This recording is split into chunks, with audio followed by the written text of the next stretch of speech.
Pessoal, bom dia. Estou aqui em Sanharó, mais precisamente, estou no clã dos Monteiros. Aqui ao meu lado o estudante de história, mas eu já considero como um grande historiador, não só de Sanharó, mas também desse clã da família Monteiro, onde eu tive o privilégio, inclusive enquanto criança, de vir aqui. Eu vinha com meus saquinhos de mamona para vender no armazém, pegar um dinheirinho, esse dinheirinho eu ia para onde? Comprar um picolé, que tinha um picolé aqui que era fantástico. Mas isso não vem ao caso, só relembrando, eu estou com o Rodolfo Freitas Monteiro. Todo mundo aqui na região conheceu os Monteiros, mas o que eu quero saber é o seguinte: esse armazém de estivas, que começa aí em 1918, Rodolfo. Isso, não é isso? 1918. Queria que você me contasse um pouquinho como é que essa história começa, como é que chega esse armazém a Sanharó, que faz parte da história de Sanharó, e é isso que a gente está buscando, contar, além, claro, dos atrativos históricos do município, contar também a história da indústria local, a história dos grandes investidores, comerciantes, a história dos visionários de Sanharó, que contribuíram para que essa cidade hoje esteja em local de destaque no estado de Pernambuco. Vamos lá, 1918. 1918. Uma data memorável no estado de Pernambuco, porque foi a data da Hecatombe de Garanhuns. Então essa Hecatombe, a partir daí, aconteceu no dia 24 de janeiro de 1918, a partir de uma briga político-econômica entre Júlio Brasileiro e Francisco Villanova, ao qual houve uma chacina de 50 pessoas. E os adversários de Júlio Brasileiro se dispersaram pelo estado, entre os quais o coronel Júlio Nunes de Arruda Filho, que veio para Sanharó em 1918 e estabeleceu o seu estabelecimento de secos e molhados, que denominou de Estivas e Armazém de Compras Júlio Nunes de Arruda Filho. Tá aqui, ó. Temos documentos da época. Vamos lá. Continua, Rodolfo. Vamos lá.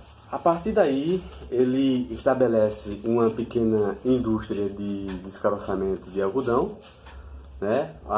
já que a região tem uma tradição junto com o genipapo de algodão e de café, Ele estabelece essa indústria. Lembrando que fala em genipapo, um brejo de altitude, e como a gente tem a restinga de Mata Atlântica, Isso. nós temos o café sombreado. O café sombreado, de fato. Vamos lá. Isso. Então, o coronel Júlio Nunes estabelece essa indústria e ele começa a produzir a lã do algodão e começa a produzir o farelo do algodão, e todo esse material ele vai ser escoado através da Great West, Inclusive, gente, eu estou dando essas paradinhas, porque essa documentação que você nos apresenta aqui é fantástica, gente. A gente tem isso aqui, ó, tá? Dá para se ver aí, ó. É quando a ferrovia é denominada de Grand West, Isso, de a Grand época, isso vem de 28, Rodolfo? É de 1906. Certo, de 1906. Isso. Mas a exportação disso vem depois. A exportação disso vem depois. Certo. A exportação vem a partir de 1900, na década de 20 Certo. e na década de 30. Certo. É isso. Vem para exportar para Caruaru, para a Boxer. Sim, essa daqui, a Boxer, Aqui, gente, ó, a Boxer, certo? Aonde a Caruá, lá exportava o sisal. Inclusive, os trilhos entravam para dentro da fábrica Caruá para pegar toda a produção, não é? Exatamente isso. Vamos lá. Então, dando sequência à cronologia, vem o algodão e depois vem, em 1940 a 1950, um motor ao qual meu avô contava muito, que ele era inglês. Agora não se sabe, eu não sei ainda, se ele era a vapor ou se ele era a diesel. Provavelmente a diesel. Mas ele frisava muito que era a vapor. Não sei se isso condiz realmente com a historiografia, porque ele estava um pouquinho doente. Então ele me deu algumas notas assim, ao qual eu ainda estou me debruçando com muito afinco sobre isso. Certo. Então vem o motor de luz elétrica de Sanharó, que vendia alguns volts, alguns watts de energia elétrica em 1940 e 1950. Daqui a empresa, não é, de energia de Sanharó. Exato. Aqui documentalmente falando. Mas vamos lá, continuando. Continuando, isso. Vamos lá. A partir disso, a partir dessa industrialização do município de Sanharó, né, existiram também outros também existiram aqui, como Estevinho, Estevinácio, né? Estevinácio, né? Isso. Pronto. Mas aqui nós estamos mais na parte de seu Heronides Nunes Arruda, é isso? Exato. Pronto. E agora vem com o meu avô. Sim. Meu avô, José Monteiro Neto. E aí, né, vem o Armazém Monteiro. Tá aqui, ó. Isso. Né, gente? E aí vem a época do Armazém Monteiro com José Monteiro Neto. Mas vamos lá. A partir de 1959. A partir de 1959. Tá. Certo? Então, de 59 até agora, quando ele morreu, em 2017. 2017, nós tínhamos uma atividade econômica aqui que era de estivas e bebidas, né? Estivas e bebidas aqui no município de Sanharó, ao qual ele chegou na década de 70 e 80 a dominar o mercado regional aqui de estivas, né?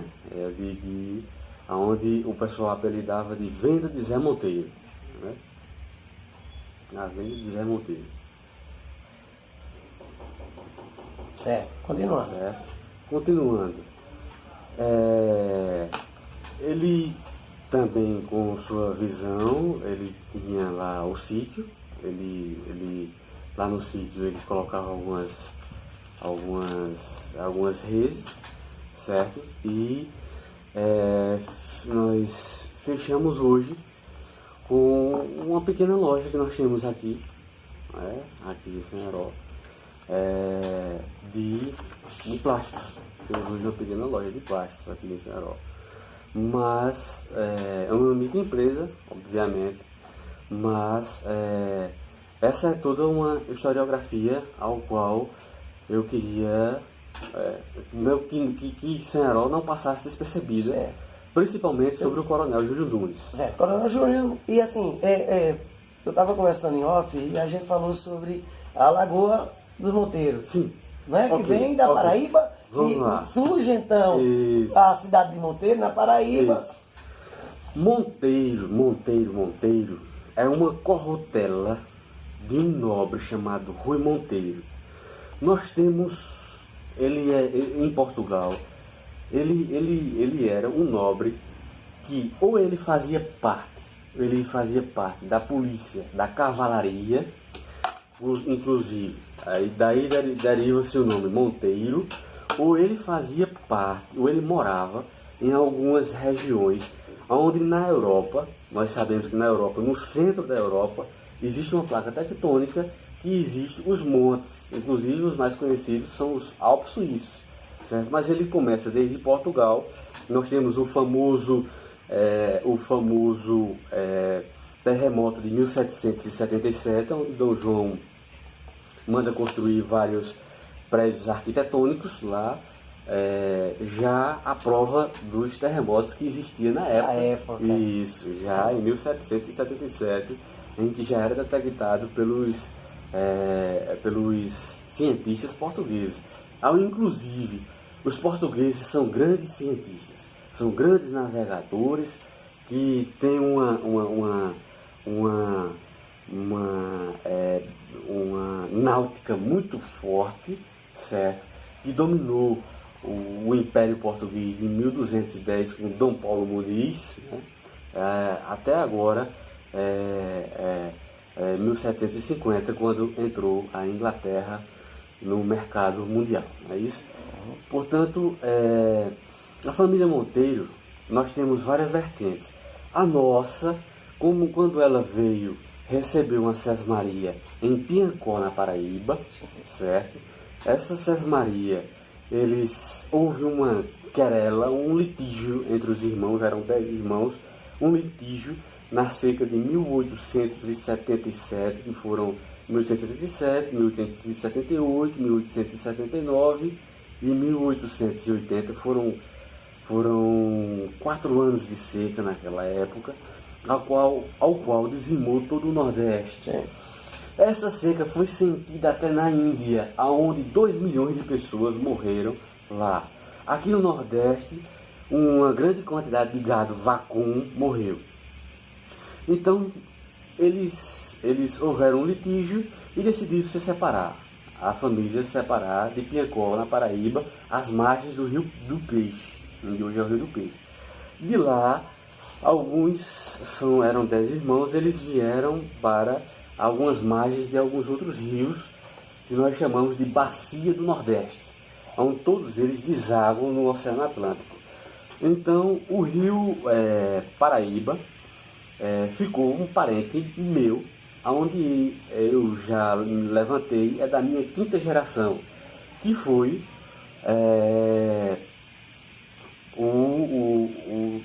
ao qual o nome eu ainda não consegui levantar, mas José Honório Monteiro de Melo. José Honório Monteiro de Melo, pai, certo? Porque José Honório Monteiro de Melo, filho, ele já vem para Sanharó em 1877 e mora ali onde hoje é aquela casa onde os Avelino hoje tem um moinho ali, onde eles processam também farelo, lá naquela região ali, ao lado do Rio Ipujuca. Inclusive, o meu tataravô, que era José Honório Monteiro de Melo, possuía toda aquela faixa de terra que vai ali da casa de Dona Zequinha até aquela área ali onde fica Mira, era dele, possuía. Nós temos a documentação disso, com Pia Socorro Costa, certo? Nós temos a documentação disso, e uma propriedade aqui no sítio Sapato, onde ele adquiriu para fazer um engenho de cana lá na época, em 1877, a partir do desenvolvimento de Sanharó. Inclusive, é muito interessante porque já nesse período aí, a igreja manda para Sanharó os donativos para construir a igreja, a primeira capela, a partir de 1876, que foi quando começou vultuosamente a construir a Catedral de Pesqueira. Ela começa a Catedral de Pesqueira em 1750, dá uma parada por falta de verba. A partir de 1777, Dom Pedro II manda para a diocese, para Pesqueira. Diocese não, porque não existe diocese, mas manda para o termo de Simbres, manda uma vultuosa quantidade de dinheiro, e aí também é destinado a algumas localidades, inclusive Sanharó é contemplado com a construção da igreja a partir de 1876 ou 1877. Tá. E aí, a gente tem também, falando essa questão das placas tectônicas, você estava me contando, que até então, eu sei, público notório, de que a gente tem uma que liga as margens do Rio Ipojuca, que liga São Caetano a Caruaru, onde nós temos esses abalos sísmicos, e que São Caetano é onde inicia-se tudo, é onde está o epicentro de tudo isso. Mas também aqui, você estava falando que nós temos duas que passam por Sanharó. Como é que é isso? Ok. Inclusive é o seguinte, entre história e geografia, que são ciências humanas irmãs, eu também verso na área de geologia, na área de geografia. Em Pernambuco nós temos o falhamento pernambucano, que começa na Meso-Oceânica, que é o falhamento que tem no meio do Oceano Atlântico. Ele começa desde o Polo Norte e vai ao Polo Sul. E ele aqui em Pernambuco nós temos o falhamento pernambucano que começa no meio do oceano e vai até Araripina, certo? Então, aonde hoje ali, eu acho que, se não me falha a memória, a empresa Poti tem ali em Pombos, eu acredito que seja Pombos ou perto de Pombos, uma pedreira. Ali é o falhamento pernambucano.